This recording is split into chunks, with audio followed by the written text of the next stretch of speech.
एक ट्रेन जिसे अब नदी के ऊपर पुल की तरह इस्तेमाल किया जाता है, उससे लेकर एक पूरे के पूरे स्टेशन तक जिसे लावारिस छोड़ दिया गया। खैर, इनकी बहुत दर्दनाक कहानी है और आज आप फिर से कुछ ऐसी ही लावारिस ट्रेन्स के बारे में जानने वाले हैं।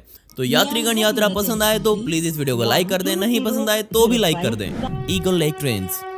अगर आप कभी मेन जाएं तो ईगल लेक नाम की इस जगह पर जरूर जाएं, जहां आपको एक नहीं बल्कि दर्जनों लावारिस ट्रेन्स खड़ी हुई दिख जाएंगी, जिस पर प्रकृति और समय ने अपना काम बखूबी कर रखा है। सन 1926 के समय में वेस्ट ब्रांच रेल रोड ने अपने पूरे रेलवे सिस्टम को बदला और तभी यहां ईगल लेक से 13 मील दूर बजूकस लेक तक के लिए ट्रेन चलाई गई। शुरुआती समय में इन्होंने बहुत अच्छा काम किया, लेकिन 1930s में इनको बिना किसी चेतावनी के बंद कर दिया गया। इसके बाद यहाँ चलने वाली ट्रेन्स का कोई काम नहीं था और जो ट्रेन्स यहाँ खड़ी थी उसे भी लावारिस छोड़ दिया गया और तब से लेकर आज तक दर्जनों ट्रेन्स ईगल लेक के पास लावारिस खड़ी हैं। तो अगर आप कभी यहाँ पर जा रहे हैं तो आपको सावधानी बरतनी जरूरी है, क्योंकि ये जंगल के बीच में खड़ी हैं, इसलिए ये ट्रेन सब जंगली जानवरों का घर बन चुकी हैं। परम रीजन। जरा इन ट्रेन्स को देखिए, ये ना सिर्फ आपको इतिहास की याद दिलाएंगी बल्कि इतिहास में ही वापस ले जाएंगी। तो अगर आपको भी ट्रेन से प्यार है तो मैं अब आपको परम इलाके में ले चलता हूं और इस गांव में आपको दर्जनों जंग लगी ऐतिहासिक ट्रेन्स ऐसे ही खड़ी हुई दिख जाएंगी। आज इन ट्रेन्स के चारों ओर इतनी घनी मात्रा में जंगल उग चुका है कि दूर से देखने पर तो ये ट्रेन्स आपको दिखाई तक नहीं देंगी, क्योंकि ये ट्रेन्स यहाँ पर सन 1936 से ही इसी हालत में खड़ी हैं। अब आप ये जरूर सोच रहे होंगे कि ये ट्रेन्स यहाँ इस हालत में क्यों खड़ी हैं। तो मैं आपको पहले ही बता दूं कि ये जगह ट्रेन्स का कोई कब्रिस्तान नहीं है, बल्कि सोवियत यूनियन के समय में ये जगह बैकअप रेलवे बेस हुआ करती थी। उस जमाने में लोगों को न्यूक्लियर वॉर का बहुत डर रहता था और इसीलिए सोवियत ने तुरंत लोगों को इधर से उधर भेजने के लिए तकरीबन 140 ट्रेन्स इस जगह पर खड़ी करी। लेकिन किसी को नहीं पता था कि ये भाप वाले इंजन जल्दी ही दुनिया की जरूरतों से खत्म हो जाएंगे और इनकी जगह डीजल इंजन ले लेंगे। और जैसे ही दुनिया में पावर इंजन आए, सरकार ने इन ट्रेन्स का रखरखाव करना बंद कर दिया। इन 140 में से कुछ ट्रेन्स को तो चाइना द्वारा खरीद लिया गया, वहीं कई ट्रेन्स को म्यूजियम में भी रखा गया, लेकिन बाकी बची सभी ट्रेन्स को वहीं उसी जगह प्रकृति के हवाले छोड़ दिया गया। आज यहाँ लोग आते हैं और यहाँ पर फोटो करवाने के साथ साथ जाते जाते कोई ट्रेन का पुर्जा भी साथ ले जाते हैं। मुझे नहीं पता कि वो इसका क्या करेंगे। Georgia train bridge. हर बार जरूरी नहीं कि सरकार ही हर जगह ब्रिज बनाए, कई बार लोग अपनी जरूरतों के मुताबिक भी ये काम कर लेते हैं और ऐसा ही कुछ जॉर्जिया में भी किया गया। जॉर्जिया के रूट 11 पर चलते हुए यहाँ आपको एक नदी दिखेगी और इसी नदी के ऊपर ये ट्रेन का एक कोच इस तरह से रखा हुआ है। अब सबसे बड़ा सवाल ये था कि ये कोच किस ट्रेन का था और इसे कौन यहाँ तक उठा कर लाया, क्योंकि यहाँ आसपास आपको कोई भी ट्रेन की पटरी तक नहीं दिखेगी। बदकिस्मती से इन सवालों का जवाब मुझे भी नहीं मिल पाया।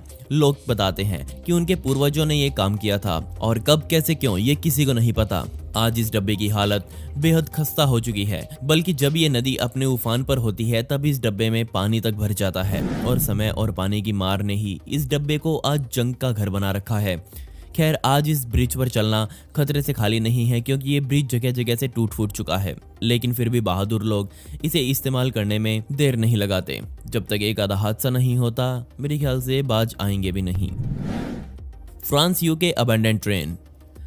एड्रियन नाम के इस आदमी ने इस ट्रेन को गूगल मैप की सहायता से ढूंढा और जैसे ही उसे इसकी खबर मिली वो तुरंत इसे देखने के लिए निकल पड़ा। यकीन मानिए, ये ट्रेन आज के जमाने की अत्याधुनिक तकनीक से लैस है।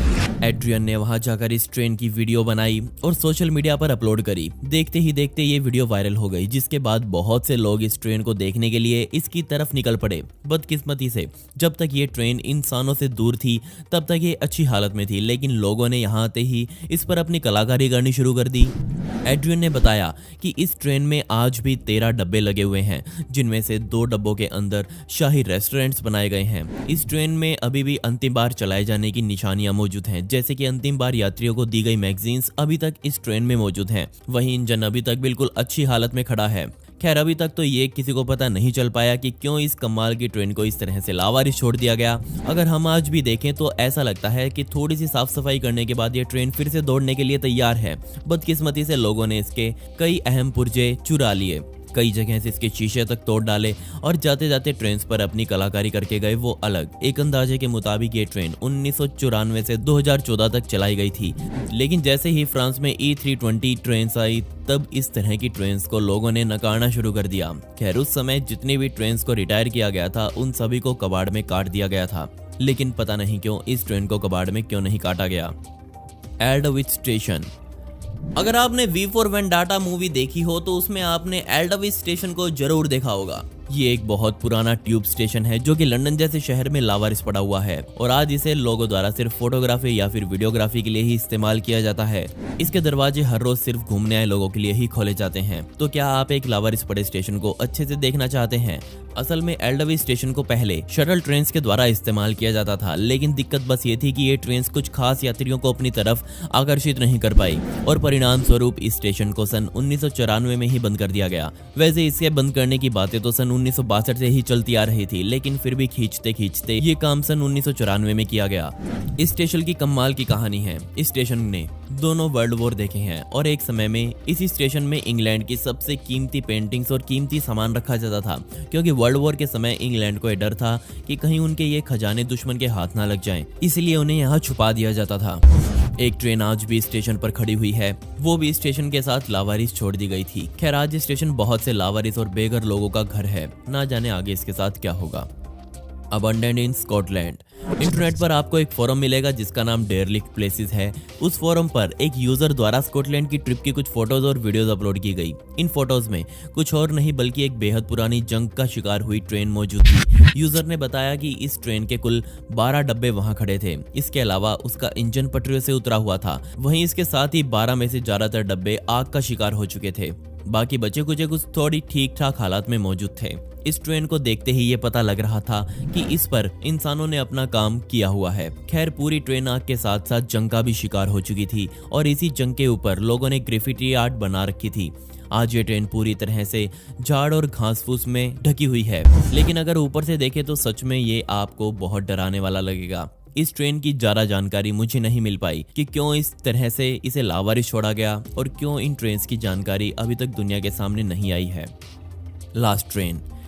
यकीन मानिए अब जिस ट्रेन के बारे में मैं आपको दिखाने वाला हूँ वो ट्रेन उससे आगे कहीं जा ही नहीं। स्टेवर्ट पेनिनसुला में एक नदी के पास आपको ये ट्रेन कुछ इस तरह से दिख जाएगी।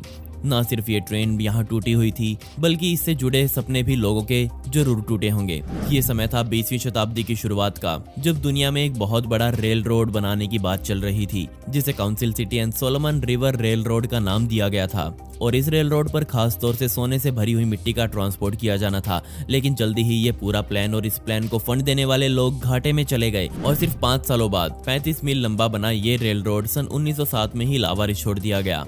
इस रेल रोड पर एक ट्रेन भी उस समय चलाई गई थी जो कि आज भी सोलोमन नदी के किनारे लावारिस पड़ी हुई है।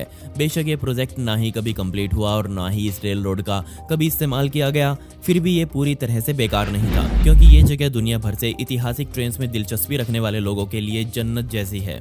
लोग यहाँ आते हैं, अपनी फोटोज वीडियोज बनाते हैं और चले जाते हैं। Manchester to the world.